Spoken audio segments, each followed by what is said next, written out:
the best podcast on the planet. So this episode actually is the first time we've ever done this. This is the bonus episode. Ooh. When we had our last conversation, Dale with some technical issues. I don't know what the heck happened, but all of a sudden we couldn't hear him. I could continue to see you on the video, right? Yeah. But I couldn't hear you. I was saying, I can't wait. So I can see what y'all were talking about because I couldn't hear what you. I just saw lips moving. So it's like sorry. Yeah. So I thought what we would do is this is the bonus. What do you call this? The extra footage, the behind the scenes. It's not behind the scenes because you see everything and you hear everything. There's nothing behind the scenes. It's the bonus podcast on the planet. It's the bonus issue. So if you didn't catch the last episode, what's wrong with you? No judgment. Okay, maybe a little. Anyway, we were talking about this whole quarantine thing and what's going on. And the first part of the conversation was, what are you looking forward to when all this is over? And the biggest one that I really am looking forward to is I want to go on a date night with my wife, dinner. I want to go to a movie. I want to be able to stop for ice cream and go in the shop and that kind of stuff. I'm really eager for that. And the second part of the conversation. That's the same for me. Is it? Yeah. You want to go out with my wife? Yeah, sure. Why not? No, I'm just kidding. Just kidding. I see something wrong with that, actually. And here's what. You can watch Madison. It's okay. It's okay. Thanks. She's 16. She doesn't need watching anymore. I mean, I keep thinking of her as like a little kid. I know, like an 8 or 9 year old kid. Dude, she's 16 years old. I know. I feel. Where do you think all the gray comes from? It's from having a teenager. From a box. You do the opposite. You got dark hair and you diet gray. Miss Clairol. No, what is it for guys? What do the guys use? Just for men. Just for men. Just for men. Old fart edition. Grandpa color. Grandpa color. Hey, I got to tell you this. This is even when I had darker hair, right? Madison was like 5 years old, 6 years old at Vacation Bible School, right? And I went by to pick her up. And I walked in the door, and the girl was there, and she said, "Yeah, who are you here to pick up?" I said, "I'm here to pick up Madison." She goes, "Oh, okay, hold on a second." She turns around, and she goes, "Madison, your grandpa's here." I'm like, "I'm not a grandpa." Would you like to wear this original, honey? Yeah. Man, got one in my pocket. I'd be outside in the Buick. Just send her out whenever she's done playing. Anyway, so, yeah. So what we were talking about, the second part of the podcast, are we actually going to get... No, we probably are. The second part of this was going to be, what are you willing to accept as the norm, right? I think there's a lot of what we're dealing with right now that some people are going to say, well, we ought to continue doing this. We ought to be able to allow the government to say, no, I'm sorry, it's too dangerous. Businesses have to close. And I'm sorry, it's too dangerous. You can't congregate in large groups. And I'm sorry, for public health, we're going to have to shut all the churches down. It just seems like this is a good idea. This, while I completely understand the reasoning for it, public health, part of the government, and I kind of agree with this, part of the government's job is to protect us, right? And to help keep us safe, which I understand that. But the problem with government is once you give them power, once you give that group of individuals the power, they don't relinquish it very often. And I think some people in government actually think that they are doing the right thing. But I also think that there are a group of individuals in our government that will seize an opportunity in order to push their own agenda. Yeah. And look how easy it was. When I say easy, I don't mean you're going to have a lot of people resisting, but I mean, they were actually sending out National Guard troops in case people did not obey these stay-at-home orders. That seems familiar. I don't think we had any National Guard. I'm in Virginia. Yeah, but they didn't have to use them. That's the thing. Everybody did it. That's what the point I was trying to make is everybody did it voluntarily. Yeah. So, I mean, what does that tell you? Well, how do you feel about that? People are just like, oh, okay. I can't go to a restaurant. I can't go to the movies. I can't go to the mall. Okay. I'll just sit here and wait for, I'll just let the toilet paper run out. And now, as we're doing this, beef is becoming scarce.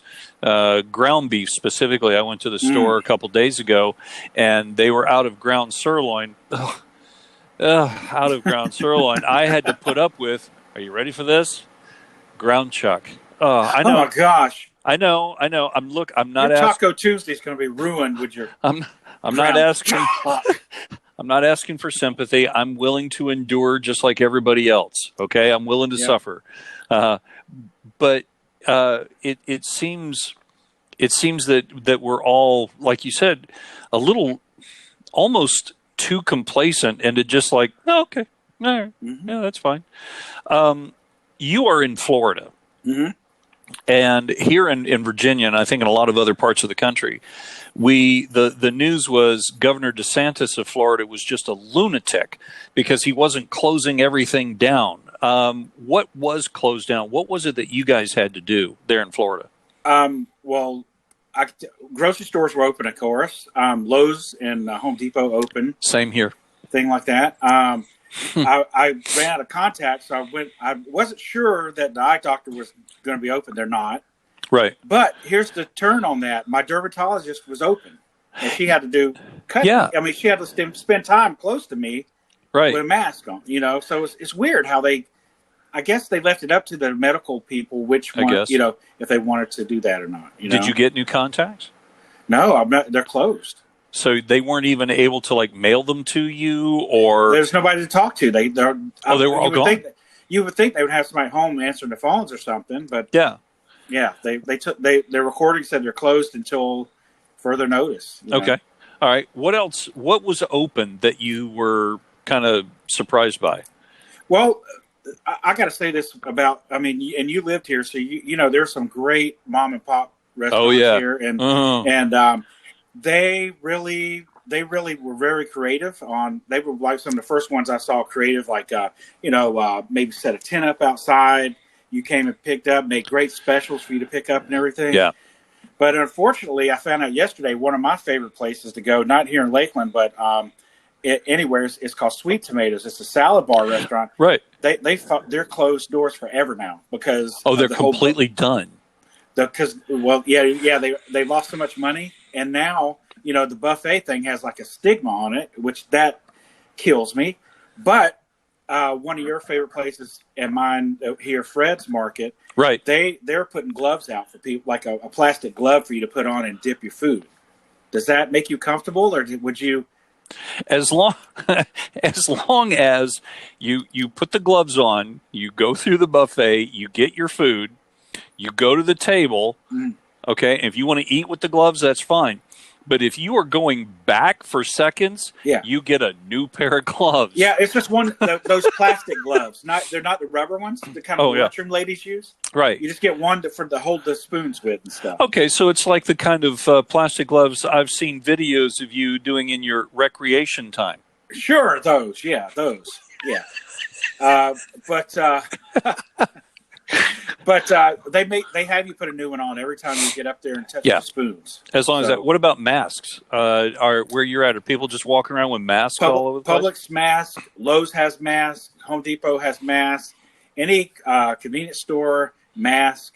Okay. I have not worn a mask yet.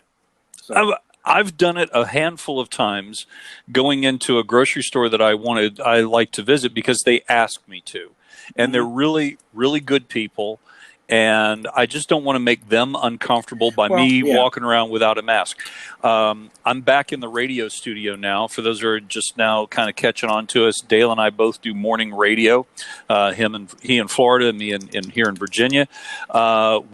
This is our first week back in the studio. Up until now, for the last 6 weeks or so, we've been doing them from home, doing the shows, and we all have enough space in the building where we're in separate areas. I'm in the video production studio, and my co-host is over in another cubicle, et cetera, et cetera. But if we get out of our assigned areas, and we're walking the hall or we're doing something, we have to wear a mask. They ask us, to wear a mask so that we don't, infect other people. And so I do. I don't like it.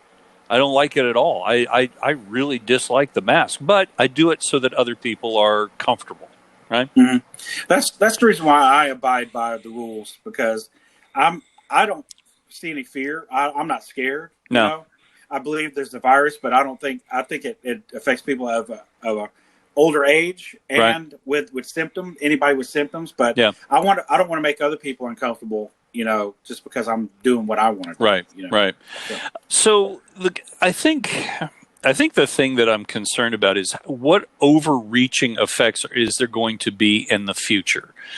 I am concerned that if we have another major flu epidemic, because before this coronavirus COVID thing hit the news and took over our lives, the flu strain that was hitting was particularly brutal, and it was one of the worst that we had had.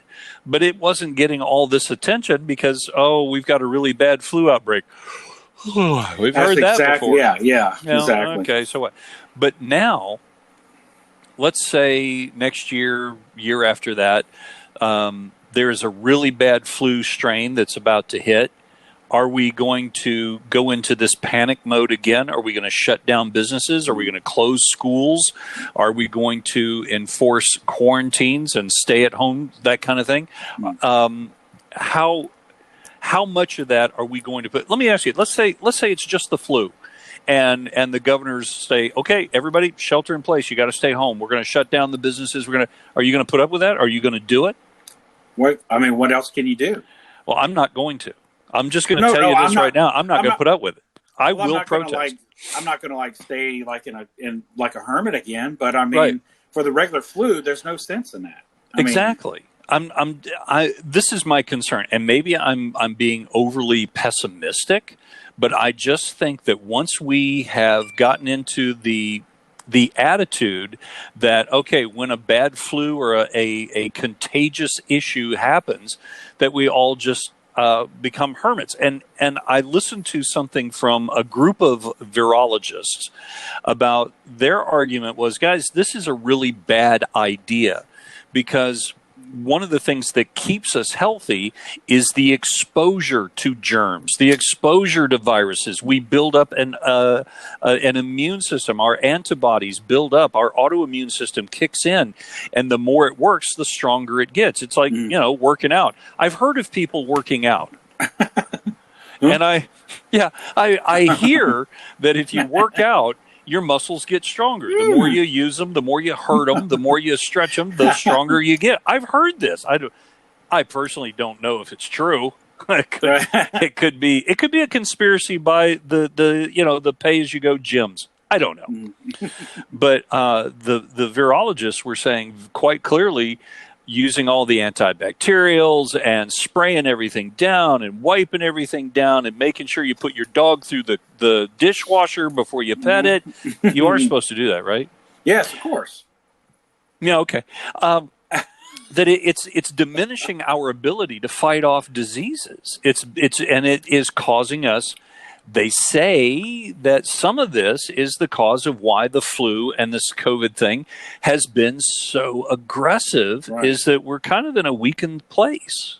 Well, it's funny you mentioned that. Today, I went and gave blood because I do it periodically, and they're really low right now. Voluntarily, or was somebody Yeah. I didn't have to have a blood test for any kind of thing. But, I went and gave blood, and I was talking with a lady giving blood, and her sister worked at 2 different nursing homes here in town.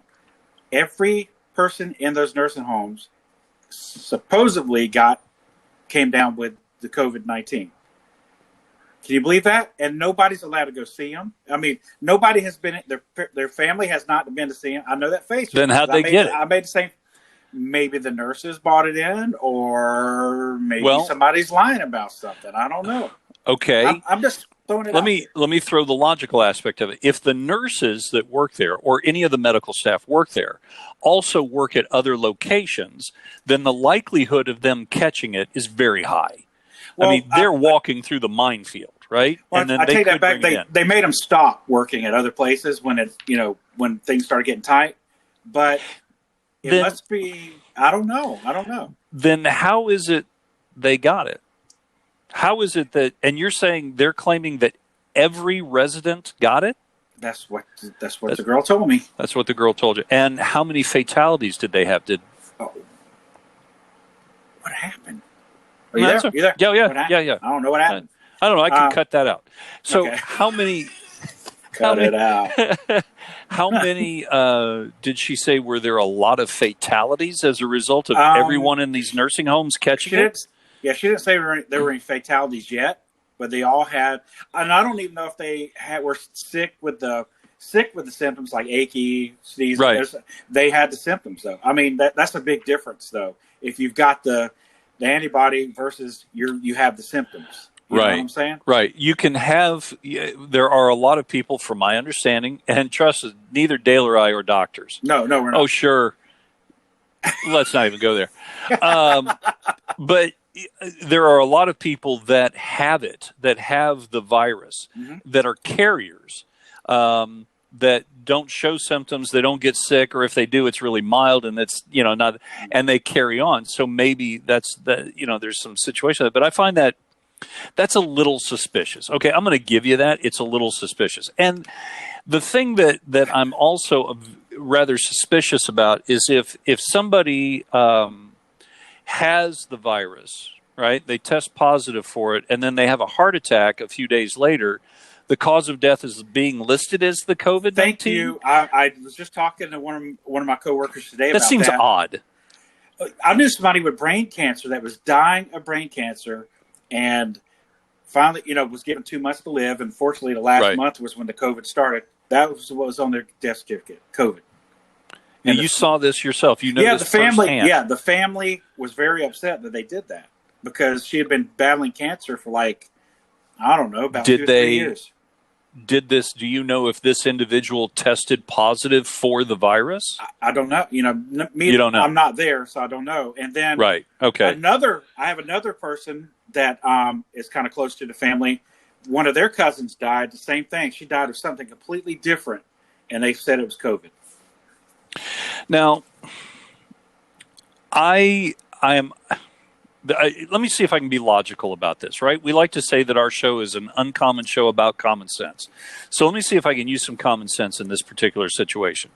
On one hand, I'm okay with every individual who tests positive for the virus being counted, so that we know.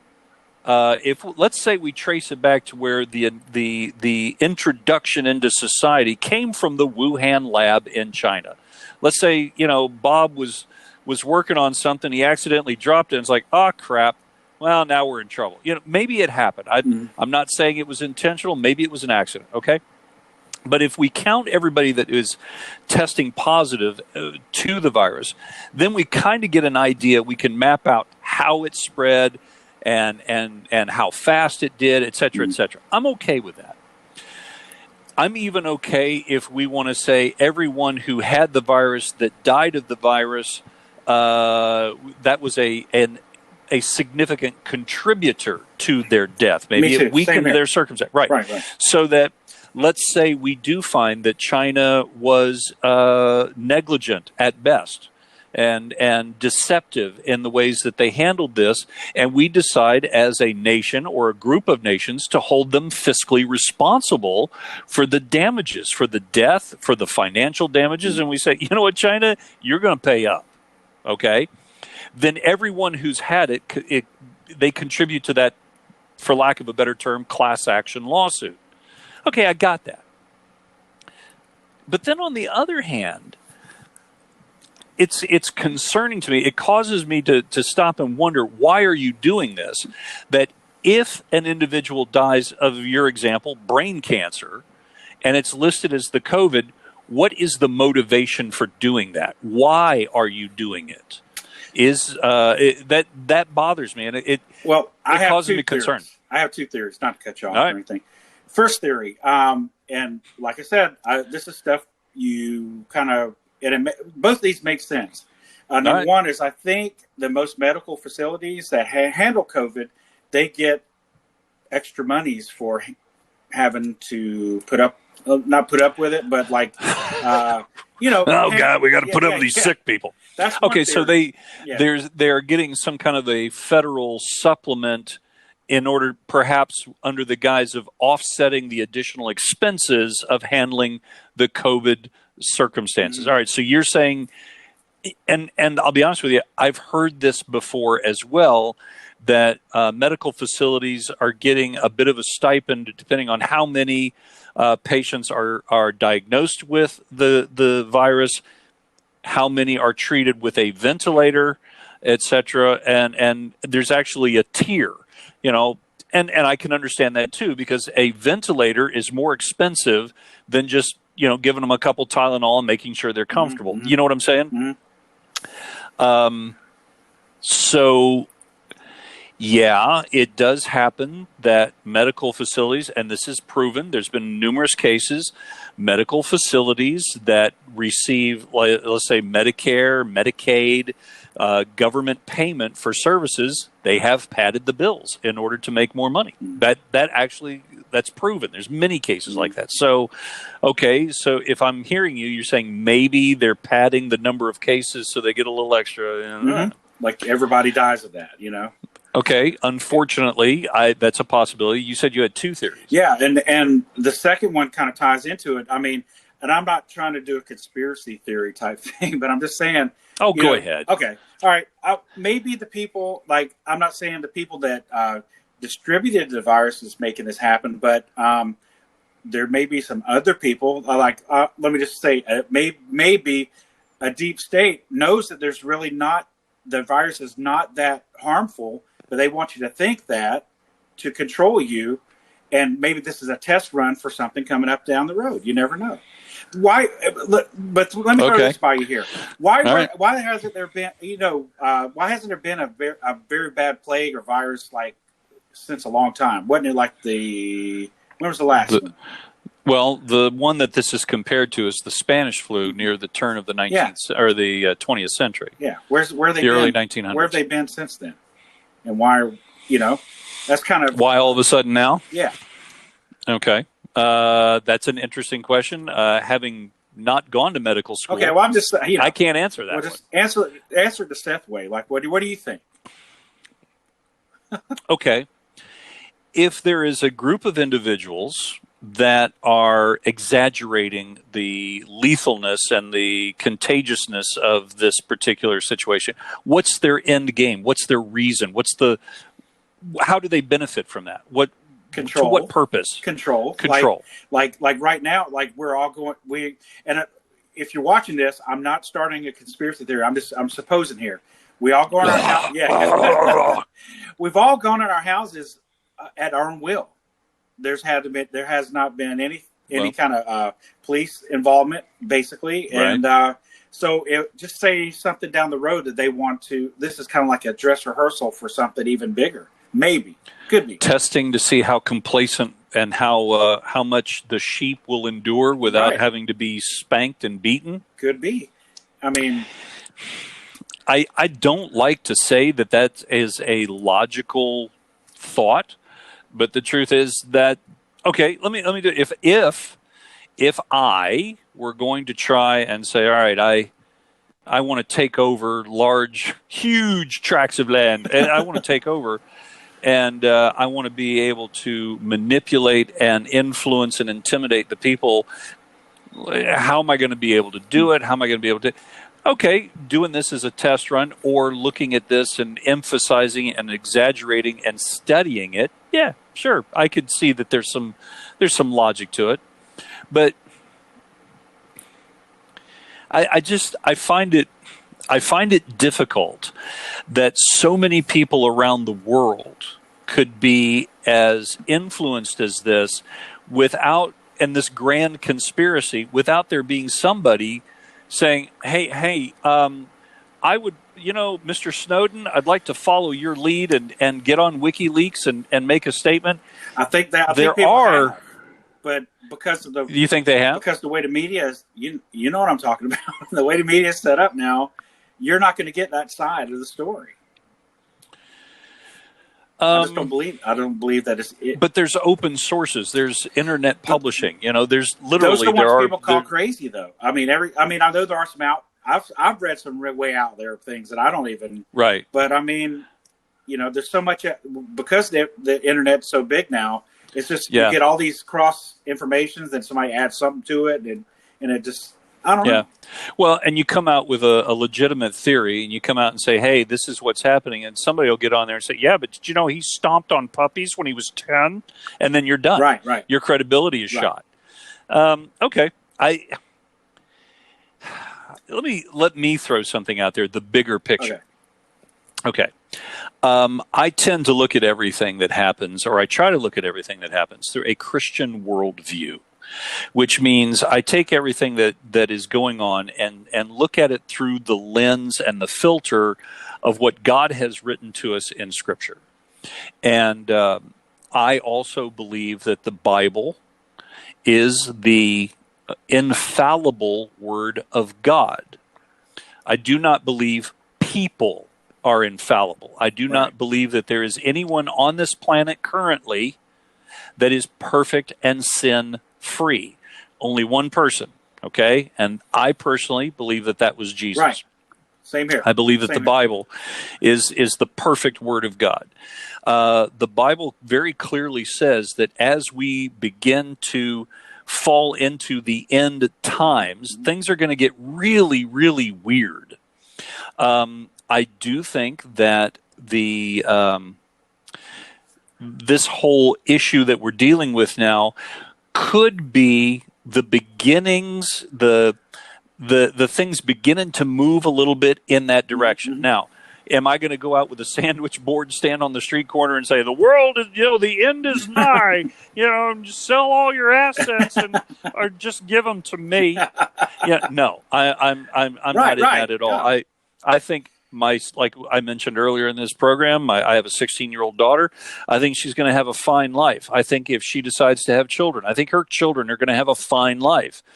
But they have a weird grandpa, but I mean, but I do believe we are beginning to see things move exponentially faster toward the end of times. I do believe that, and I think this is perhaps just a little bit of the beginning of it. Like you said, if the Bible says that at some point we're going to have an individual that does amazing things, and we all just start to follow them and just go, oh, he's awesome, and he's very handsome too. He's really, then like you said, falling in lockstep with whatever the government happens to tell you. That is getting us conditioned. That's the word I've been looking for. And I've always heard it's starting to get us conditioned for that. I go along with that as long as we're looking at it at a biblical worldview. But you still have I'm not to live sure within that. But that's what I'm saying. Like sure. I know it's all biblical, but you still have to exist and survive and I'm not sure it's the Democrats. I'm not sure it's George Soros pulling the handle, in the back. You think so? Yes. He's one of them. And that Bill Gates. I'm not convinced that the Illuminati exist. I'm just not. I've read and learned the history of that organization, and it's so I'm not convinced that that's what it is, but I do strongly believe that we as a whole are in God's hands, and whether you believe in God or not, we are in God's plan. Whether you believe in Him doesn't change His existence. He believes in you. It doesn't matter if you believe in Him. It doesn't change His position at all. So I think this is going to be an interesting thing. I want us to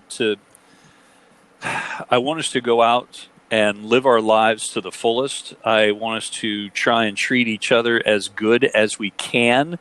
I want us to seek God's wisdom in everything that we do. And be wise. Try and be humble and pleasant and nice to each other, but also be sharp. Be wise. And so when things don't quite smell right, like Dale after a workout, then we need to pay attention to it. We need to really study it and look and go, I don't know, Yeah. Clark. I'm not sure that's the way it's supposed to be.